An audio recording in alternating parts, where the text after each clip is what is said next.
L'excellence, on le voit bien quand on parcourt les pages du Ouzou, elle s'exprime dans des dimensions très diverses, puisqu'on peut trouver aussi bien des personnes qui, à un moment de leur vie, exercent un mandat électif significatif, mais on trouve aussi des hauts fonctionnaires, des chefs d'entreprise, des responsables associatifs. L'excellence, est-ce que c'est faire vivre une structure, l'animer? C'est certainement aussi, j'en suis même convaincue, participer au rayonnement de la France, puisqu'on peut trouver des chercheurs, une population très éclectique à l'intérieur du Ouzou qui montre aussi la diversité des potentialités françaises. J'ai pas de sportif préféré. En fait, j'aime bien le sport et j'ai suivi vraiment tout un tas de disciplines diverses et variées pendant les Jeux Olympiques, et notamment parce qu'on se sent pris par l'engouement et par la passion.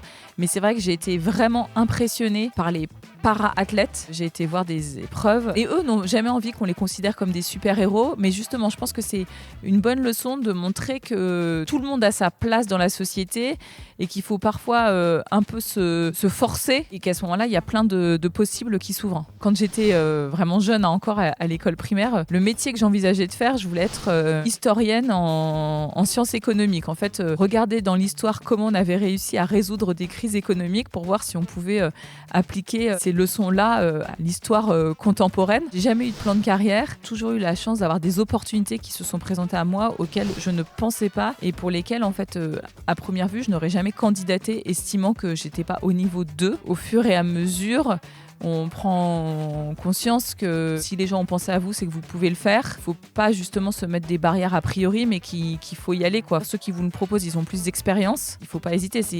Pour vous donner l'anecdote, je candidatais à la commission de régulation comme chargée de mission. Je sors, on me dit vous allez être chef de département.